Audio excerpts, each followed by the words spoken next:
நண்பர்கள் அனைவருக்கும் வணக்கம். இது உங்கள் ராம்குமார். இன்றைக்கி நம்ம எதை பற்றி பார்க்க போகிறோம் அப்படின்னா, வெளிநாட்டுகளுக்கு வேலைக்கு வரதே பார்த்திங்கன்னா குடும்பம் நல்லா இருக்குங்கிறதுக்காக தான். ஸோ அந்த குடும்பமே நல்லா இருக்காது, நம்ம காசு பணம் சம்பாரிச்சா நல்லா இருக்காது அப்படின்னா, நீங்கள் வெளிநாட்டு வேலையை தூக்கி போட்டு ஊருக்கு போய் வாழ்க்கையை பார்க்க ஆரம்பிச்சிடணும். வாழ்க்கையே பணமானு பார்க்கும்போது பணம் எப்போ வேணாலும் சம்பாரிச்சிடலாம். ஆனால் வாழ்க்கையை இழந்துட்டுனா திரும்ப நம்ம வாழ்க்கையை கொண்டு வர முடியாது. ஸோ அதனால் முடிஞ்ச அளவுக்கு நீங்கள் எல்லாருமே வெளிநாட்டு வேலை செய்கிறவங்க எல்லாமே நல்லா யோசிக்கக்கூடியங்க தான். உங்கள் குடும்ப சுச்சுவேஷனால் பார்த்தீங்கன்னா நீங்கள் வெளிநாட்டு வேலைக்கு வந்திருக்கீங்க. ஸோ நீங்கள் ஒரு அளவுக்கு தான் இங்கே தம் கட்ட முடியும். அப்படிங்கிற பட்சத்தில் தம் கட்ட முடியாது. ஒரு தண்ணிக்குள்ளே முழுகிறீங்க அப்படின்னா எவ்வளோ நேரம் இருக்க முடியுமோ அவ்வளோ நேரம் தான் இருக்க முடியும். அதுக்கு மேலே நீங்கள் முழுகிக்கிட்டு இருந்தீங்க அப்படின்னா நம்ம உயிர் போயிடும். ஸோ அதுமாரி தான் நம்ம வெளிநாட்டு வேலையும். நம்ம வெளிநாட்டில் வேலை பார்த்துட்டு இருக்கிறோன்னா நம்ம எவ்வளோக்கும் தாக்கு பிடிச்சி வெளிநாட்டில் வேலை பார்க்க முடியும் அவ்வளோ தான் பார்க்க முடியும். முடியாத கட்டத்தில் ஊருக்கு போய் சேர்ந்தோம். குடும்ப பிரச்சனைகள் வரணும், டக்குன்னு ஊரில் போய் செட்டில் பண்ண பார்க்கணும். காசு பணம் தாங்க முக்கியம். காசு பணம் முக்கியமும். அதனால தான் நான் வெளிநாட்டில் கஷ்டப்படுறோம் அப்படின்னா, இப்போ ஊரில் சம்பாதிக்கிறவங்க பார்த்தீங்கன்னா கம்மி காசாக இருந்தாலும் சரி தான், இல்லை பெரிய காசு சம்பாதிச்சாலும் வேலை நம்ம அலைஞ்சிட்டு இருந்தாலும் வச்சுட்டு இருந்தாலும் காலையில் வேலைக்கு போவோம், சாயந்தரம் வீட்டுக்கு வந்துடும். அவங்க வீட்டில் நடக்கிற பிரச்சனைகள் எல்லாத்தையும் சரி பண்ணி விட்ருவோம். ஸோ வெளிநாட்டில் நீங்கள் 2 மடங்கு 3 மடங்கு சம்பாதிச்சாலும் நீங்கள் காசு பணம் அனுப்பினாலும் அந்த பிரச்சனை செட்டில் பண்ண முடியாது. அதேமாரி பார்த்தீங்கன்னா வெளிநாட்டில் நீங்கள் ஒர்க் பண்ணிக்கிட்டு இருக்கிறீங்க வச்சுக்கிட்டு இருக்கீங்கன்னா, நீங்கள் எந்த பர்மிட்டில் வந்தாலும் சரி தான், இயர்க்கு ஒன்ஸ் லீவ் இருக்கும். உங்கள் லீவு 7 நாள் இருக்கும், 10 நாள் இருக்கும். இல்லை நீங்கள் முதலாளி நல்லபடியாக வேலை செஞ்சு நல்ல பேர் எடுத்திருந்தீங்கன்னா 1 மாதம் கூட தருவாங்க. நீங்கள் ஃபேமிலி சுச்சுவேஷன் சொன்னீங்கன்னா சரி போயிட்டு வா அப்படின்னு அனுப்புவாங்க. இல்லை செலவாயிரும், நான் வெளிநாட்டில் வேலை பார்த்துட்டேன், ஃப்ளைட் டிக்கெட்டு, ஊருக்கு போனால் பர்ச்சேஸ் பண்ணணும், அதனால் வேணாம், நம்ம இங்கேயே இருந்துருவோம், எந்த காசை கொடுத்து மட்டும் கூட நாங்கள் ஏதாவது ஒரு கடன் அடைய அப்படின்னு யோசிச்சுட்டு இருக்காதிங்க. 10 மாதம் குடும்பத்துக்காக உழைச்சாலும் 2 மாதம் உங்கள் ட்ராவலுக்காக வச்சுங்க. ஒரு வருஷத்துக்கு 12 மாதங்கள். 12 மாதங்களில் 10 மாதம் நீங்கள் குடும்பத்துக்கு கடனுக்கோ கட்டிக்கோ நீங்கள் விற்று ஏதாவது பண்ணிட்டு வச்சுட்டு இருக்கிறீங்கன்னா 2 மாதம் உங்கள் ட்ராவலுக்கு முன்னாடியே நீங்கள் டிக்கெட் புக் பண்ணி, எந்த நாட்டில் வேலை செஞ்சாலும் முன்னாடியே ஒரு 6 மாதத்துக்கு முன்னாடி நீங்கள் டிக்கெட் புக் பண்ணிட்டீங்கன்னா உங்கள் டிக்கெட் விலை குறவாக இருக்கும். ஸோ ஊரில் போய் நீங்கள் ஃப்ரெண்ட்ஸுங்க, ஊரில் உள்ள அப்பா அம்மா, மனைவி, மக்கள் எல்லாத்தையும் பார்க்கும்போது உங்களுக்கு புதுசாக ஒரு தெம்பு அந்த மாதிரி இருக்கும். மனப்பாரமாக இறங்கின மாதிரி இருக்கும். நல்ல கம்மியில் வேலை செய்கிறவங்க 3 மாதத்துக்கு ஒரு டைம் ஊருக்கு போயிட்டு வராங்க. கொஞ்சம் கஷ்டமான கம்மியில் வேலை பார்க்குறவங்க, இல்லை வருமானம் கம்மியாக இருக்கிறவங்க பார்த்தீங்கன்னா 1 வருஷத்துக்கு ஒரு டைம், 1.5 வருஷத்துக்கு ஒரு டைம் போயிட்டு வந்துக்கிட்டு இருக்காங்க. ஆனால் லீவு நீங்கள் தரமாட்டாங்க, கம்பெனியில் நம்ம வேலையை விட்டு தூக்கிடுவாங்க அப்படின்னு கேட்காம வச்சுட்டு உட்காந்துட்டு இருக்காதிங்க. இப்போ கேளுங்க, கிடைச்சா போங்க. கிடைக்கல அப்படின்னா ரொம்ப குடும்பத்தில் பிரச்சனை முத்துத்து வச்சுக்கிதுன்னா நீங்கள் கண்டிப்பாக ஊருக்கு போய் தான் ஆகணும். இல்லை பிரச்சனை பார்த்துக்கலாம், சரி பண்ணிக்கலாம், வச்சுக்கலாம் அப்படின்னு நினச்சிட்டு இருக்கக்கூடாது. என்றைக்கு பார்த்தீங்கன்னா ஒரு பிரச்சனை உங்களை காதில் அடிப்படுத்து வைக்கிது அப்படின்னாவே நீங்கள் போடான்னு தூக்கி கிடச்சிட்டு வாழ்க்கையை போய் பார்க்க ஆரம்பிச்சிடணும். நீங்கள் யாருக்காக சம்பாதிக்க வந்துருக்கீங்க? குடும்பம் நல்லா இருக்கணும் அப்படிங்கிறதான். இதுதான் பெரியவங்கெல்லாம் சொல்லுவாங்க, கல்யாணத்துக்கு முன்னாடியே போய் லைஃப்பில் செட்டில் ஆகிற வழியே பாரு அப்படிம்பாங்க. அதுக்கு காரணம் பார்த்தீங்கன்னா வரப்போகிற மனைவி உங்களை சப்போர்ட் பண்ண மாட்டாங்க அப்படிங்கிறது இது கிடையாது, விஷயம் கிடையாது. என்னென்னு பார்த்தீங்கன்னா, நீங்கள் கல்யாணத்துக்கு முன்னாடி பார்த்தீங்கன்னா உங்களுக்கு செலவுகள் பெருசாக இருக்குது. அப்பா அம்மா அவங்களோட தேவைகளை நிறைவேற்றிக்குவாங்க. நீ சம்பாதிக்கிறது சேவிங்ஸ் வச்சு நீ போய் ஏதாவது பிஸ்னஸோ ஏதோ ஒன்று ஸ்டார்ட் பண்ணிக்கணும்னு வச்சுக்கோங்க. கல்யாணத்துக்கு முன்னாடி செட்டில் ஆகும். கல்யாணத்துக்கு முன்னாடி செட்டில் ஆகணும் பேரண்ட்ஸ் தலையில் அடிச்சுக்கிறாங்க.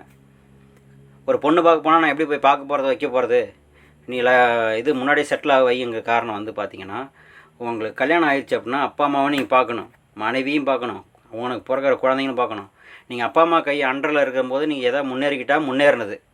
அப்படி இல்லைன்னா நீங்கள் சம்பாதிக்கவும் செலவு பண்ணவும் சம்பாதிக்கும். கல்யாணத்துக்கு பிறகு பார்த்தீங்கன்னா முன்னேறலாம். நீங்கள் நல்ல ஜாப்பில் வேலை செட்டில் நல்ல ஜாப்பு, மாதம் நல்லா இன்கமிங் வருது அப்படின்னா முன்னேறலாம். இல்லை நீங்கள் இதுமாரி லேபராக ஒர்க் பண்ணிக்கிட்டு, இல்லை பார்த்தீங்கன்னா வெளிநாட்டில் சம்பளம் சம்பாதிச்சிருக்கும் போது நீங்கள் திடீர்னு ஒரு கமிட்மெண்ட் போட்டு வச்சுருப்பீங்க. அப்போ தான் குழந்தைக்கு உடம்பு சரியில்லாமல் போகும்.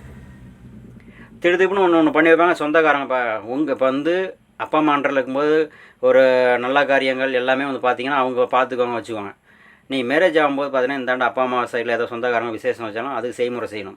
அந்தாண்ட பொண்ணு எடுத்துக்கினா அந்த வீட்டு சைடில் பார்த்தீங்கன்னா நீ செய்முறை செய்யணும். அப்படிங்கும்போது பார்த்தீங்கன்னா உங்களுக்கு மிச்சங்கிறது ரொம்பவும் குறைவாக தான் இருக்கும்.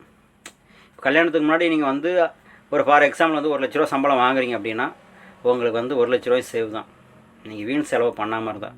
அதே கல்யாணத்துக்கு பிறகு நீங்கள் 2 லட்சம் வாங்கினாலும் அதுக்கான கமிட்மெண்ட் இருக்கும். ஸோ அதனால தான் பெரியவங்க சொல்லுவாங்க கல்யாணத்துக்கு முன்னாடி லைஃப்பில் செட்டில் ஆக பாரு அப்படின்னு. ஸோ இப்படிலாம் இருக்கும்போது பார்த்தீங்கன்னா நேற்றுக்கு 20ஆம் தேதி 20ஆம் தேதி நைட் பார்த்தீங்கன்னா அருப்புக்கோட்டையில் இங்கே சிங்கப்பூரில் தான் ஒர்க் பண்ணிக்கிட்டு இருந்துக்கிறாப்புல. ஒர்க் பண்ணிவிட்டு லாங் டைம் ஒர்க் பண்ணிக்கிறேன். 6 மாதத்துக்கு முன்னாடி கட் பண்ணிட்டு ஊருக்கு போயிட்டாப்புல. இப்போ அங்கே போயிட்டு அவர் என்ன நினச்சா ஏது நினச்சா தெரியல, மனைவி 2 குழந்தைங்களை கொலை பண்ணிட்டு போலீஸில் போய் சரண்டர் ஆகிட்டு இதுமாதிரி அப்படின்னு சொல்லி சம் ரீசன் சொன்னார். ராஜ்கிரண் படத்தில் இது 80களில் படம் தான். கேடிவியில் தான் நான் பார்த்தேன். வந்து கணவன் வந்து வெளிநாட்டில் இருப்பான், அந்த மனைவி வந்து ஊரில் விட்டு வந்திருப்பான். ஊரில் விட்டு வரும்போது வந்து பார்த்திங்கன்னா அந்த மனைவி வந்து நகை நட்டு எல்லாம் போட்டு வச்சுட்ருப்பாங்க. அப்போ பஞ்சாயத்துக்கு கூட்டுவாங்க. நானும் வந்துங்க இதுமாரி நான் போன பிறகு என் மனைவியோட நடத்தை சரியில்லைங்க, பவுனு பண்டெல்லாம் இப்படி போட்டுக்கிட்டு வச்சுட்ருக்காங்க போது, அப்போ ராஜ்கிரண் பஞ்சாயத்தில் உட்காந்துட்டு நீங்கள் எல்லாமே இந்த படம் பார்த்துருப்பீங்க, படம் பேர் எனக்கு தெரியல, போய் ஊருக்காரங்க விசாரிச்சிட்டோன்னு சொல்லிட்டு இங்கே பஞ்சாயத்து பேசிகிட்டு இருப்பாங்க. அப்போ பேசிட்டு வச்சுட்டு இருக்கும்போது அப்போ இவன் தரப்பு நியாயத்தை கேட்டுக்கிட்டு வச்சுருப்பாங்க. இவன் இதுமாரிலாம் சொல்லுவான், நான் காசு பணம் நகை நட்டுலாம் அதிகமாக போட்டுட்டு வச்சிட்ருக்கா, என்ன ஏதுன்னு கேளுங்க வைங்க அப்படின்னு சொல்லிட்டு பஞ்சாயத்து எனக்கு வேணாங்க, இவன் நடத்த சரியில்லை, அவன் வெட்டி விடுங்க அப்படின்னு சொல்லிட்டு பஞ்சாயத்தில் பேசிட்டு இருப்பான். அப்போ ராஜ்கிரண் போய் எல்லாம் விசாரிச்சுட்டு வரும்போது சொல்லுவாங்க, இல்லைங்க அந்த பொண்ணு கூலி வேலைக்கு போயிட்டு வந்துட்டு தான் இருந்துச்சு அப்படிங்கும்போது அந்த பொண்ணை கூப்பிட்டு விசாரிப்பார். என்னம்மாண்ணே, இல்லைங்க இதெல்லாம் கவரிங்கனாக்கா, என் புருஷன் வெளிநாட்டில் இருக்கிறாரு, ஒன்றும் இல்லையா ஒன்றும் எனக்கு கேவலம் பேசாமல், அவருக்கும் வேலை சரியில்லை, அதனால தான் நான் அந்த கவரிங் செட்டு போட்டு அந்த களை வெட்டி தாங்க வேலை பார்த்துட்டு வச்சுருக்கேன் அப்படின்னு சொல்லுவாங்க. அப்புறம் பஞ்சாயத்தில் வந்து பேசி விடுவாங்க. ஏன்டா இப்படி அப்படி மனைவி நீ இழந்துட்டு என்னடா பண்ண போகிறாங்கன்னா, ராஜ்கிரண் படங்கள் வந்து பார்த்திங்கன்னா குடும்பங்களுக்கு வந்து நல்ல ஒரு மெசேஜ் தர படங்களாக தான் பழைய படங்கள் ஃபுல்லாகவே.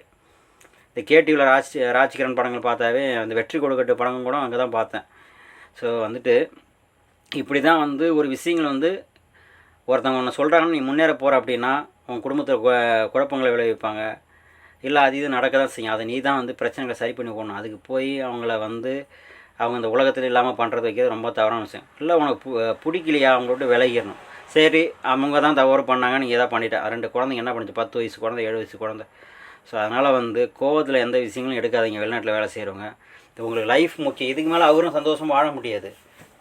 யாரும் கேப்பா பேசி கேட்டுட்டு வந்து அது இதுவும் பண்ணிட்டார் வச்சுட்டார் அப்படின்னா கூட இனி வந்துட்டு அவரும் வந்து சரியான முறையில் வாழ முடியாது. கோர்ட்டு கேஸு அப்படின்னு சொல்லி அவர் லைஃப்பும் வேஸ்ட்டு தான்.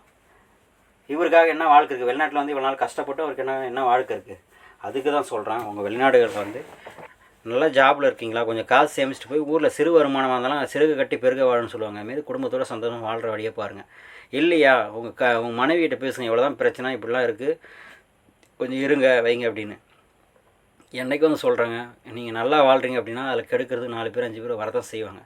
அது சொல்கிற விஷயங்கள் கரெக்டாக தவறாக நீங்கள் தான் இது பண்ணணும். டிஸ்டன்ஸில் வந்து இந்த சோசியல் மீடியாவில் வந்து தவறான அரசியல்வாதிகள் பேசணும், இது கரெக்டாக இருக்குன்னு யோசிக்கிற மாதிரியும், ஊரில் யாராவது ஒருத்தங்க நம்ம குடும்பத்தை போய் தவறாக பேசும்போது இப்படியா இருக்குமோ அப்படியே இருக்குமோ அப்படிங்கலாம் யோசிக்கக்கூடாது. உங்களுக்கு வந்து சரி ஓகேங்க, இது நம்ம காசு போங்க, நம்ம வாழ்க்கை தான் முக்கியம், ஊருக்கு போயிட்டு ஊரில் லைஃப்பை பாருங்கள்.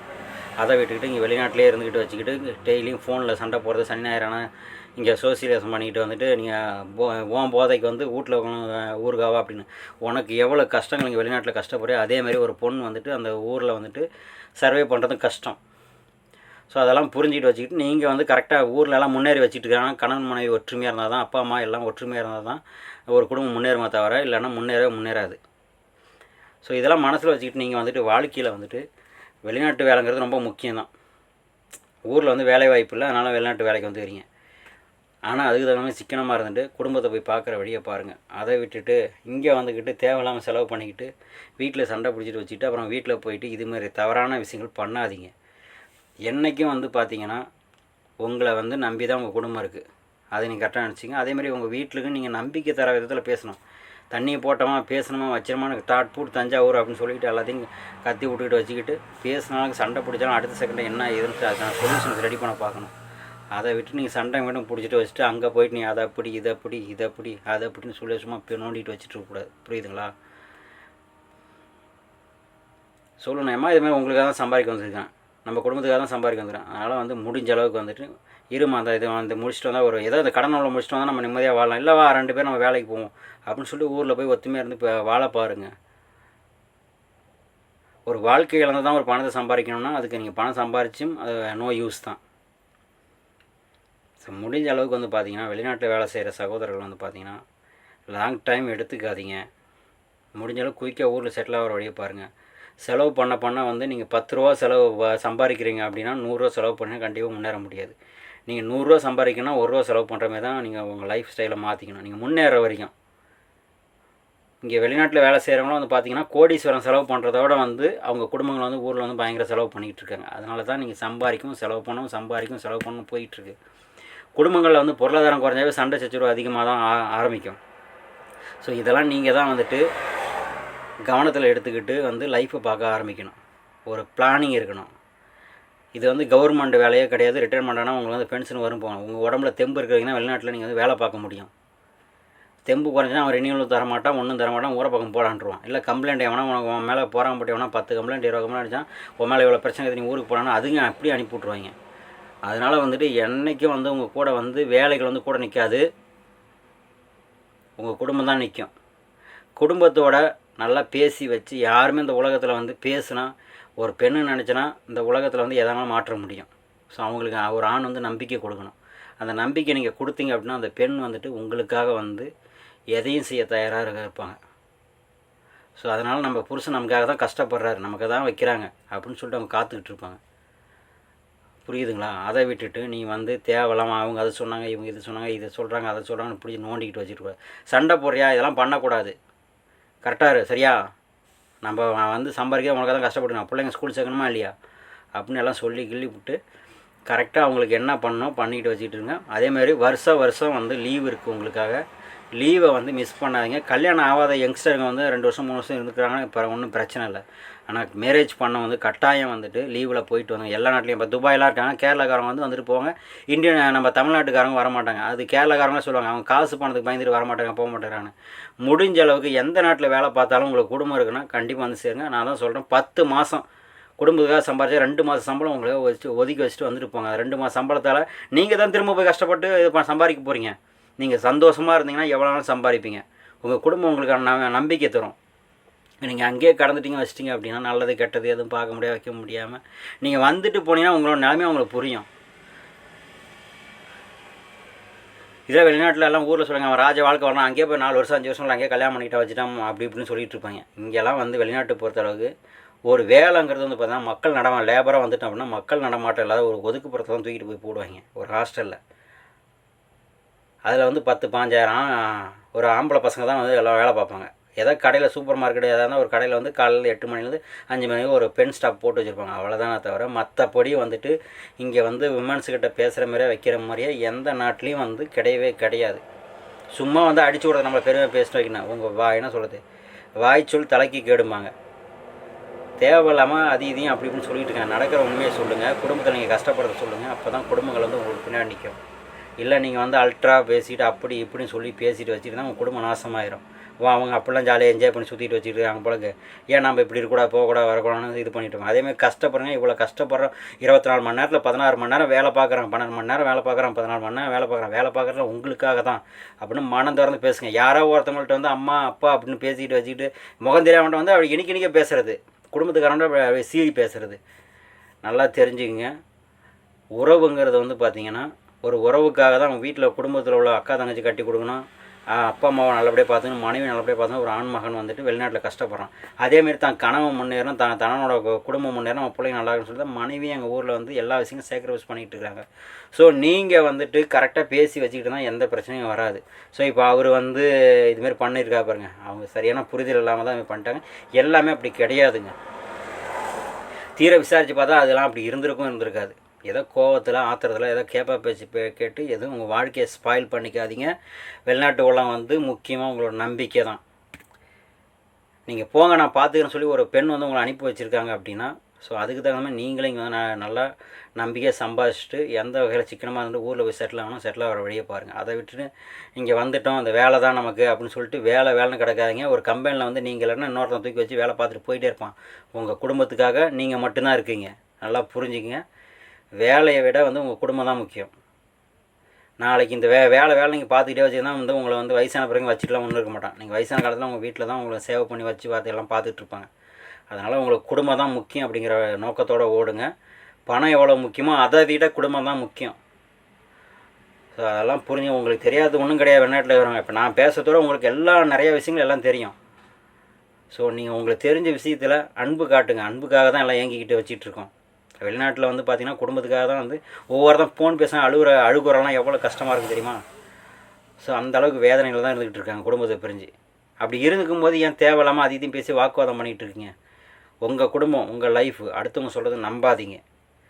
உங்களுக்கு வந்து லைஃப்பில் நல்லா இருக்குன்னா நல்லா சம்பாதிச்சு ஊரில் செட்டில்